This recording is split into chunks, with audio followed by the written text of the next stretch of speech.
Today we're going to be reading the story of the Ghost Player. The story is taken from the Minecraft Creepypasta wiki. I will link it down below if you guys want to have a look at it. I also do want to mention I have a Discord server where I post updates, sneak peeks of content. Also, if you guys have any channel recommendations or suggestions, any stories you would like me to read or any articles as well, just pop them in the Discord. Or if you don't have Discord, of course you can pop them in the comments below. I experienced a strange series of events only a few days ago. I have a habit of playing in old Minecraft versions, from old release versions all the way back to alpha. For a while now, I have been enjoying my time in beta 1.7.2 version.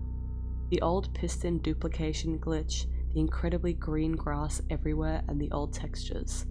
That sort of stuff. It's all relaxing to me and I like spending time in those old versions. I think it might be a while before I do that again. I was playing early in the morning, at about 4 AM. Seems like a rather cliche time for something odd to happen, but bear with me. I was wandering about my world, venturing through the islands I had conquered, before I decided to craft a boat and go sailing out of the large bay I had resided in for that entire time I've had this world. I had barely sailed for a minute before I spotted odd terrain generation. It seemed old, like it had been generated in an alpha version, or early beta version.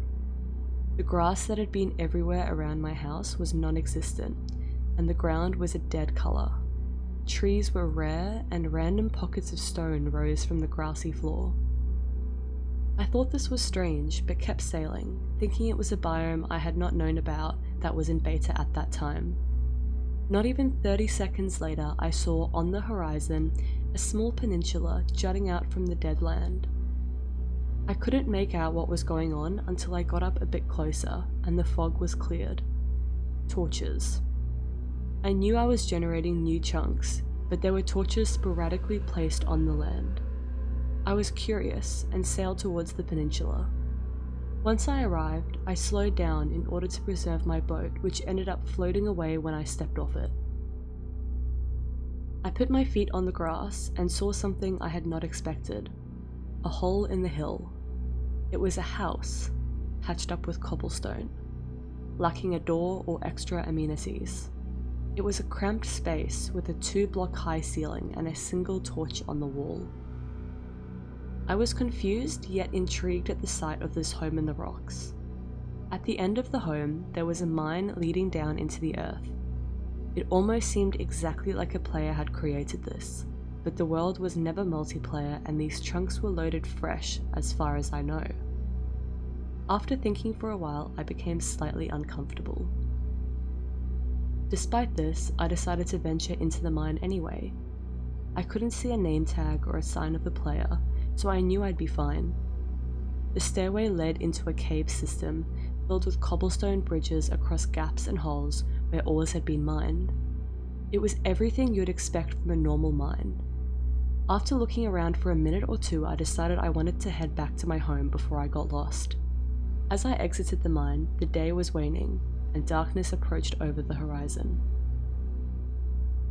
I sailed back home, slept the night away, and logged off to do some homework I'd been waiting on finishing. I wish that was the last time I would open that world.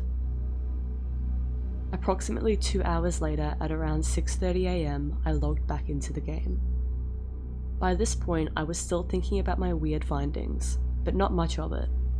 For an hour or so, I mined duplicated iron blocks and built a tower that was supposed to be a mob grinder by its completion.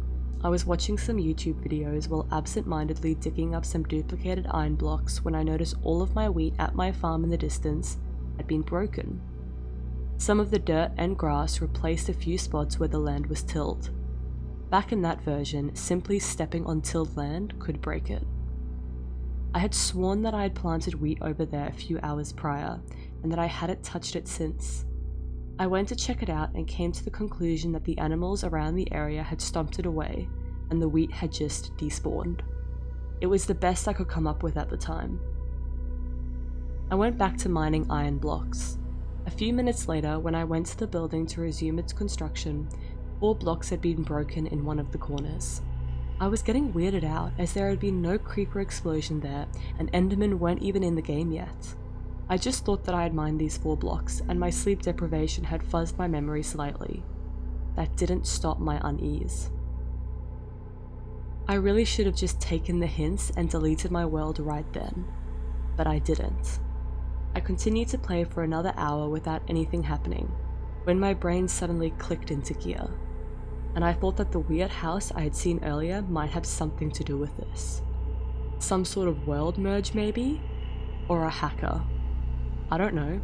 I travelled to the cobblestone house again, this time by land, and was greeted by the familiar sporadic torches and hole in the hill where the house had been. But there was one thing that unsettled me. The house now had an iron door, and there was someone outside placing a button beside it. I stood, stunned for a moment. I didn't think this could happen. I thought my sleep deprivation was playing tricks on me, making me hallucinate. I was going to believe it, until the player's head turned and looked at me. I managed to take this screenshot before Alt-4ing out of the game. Directly after closing the world, I opened Photoshop and examined this closely to see if I wasn't hallucinating. Whatever this is, it's not a player. No name tag, no movements, and its shape is ghastly, almost like a ghost. I'm not playing beta again.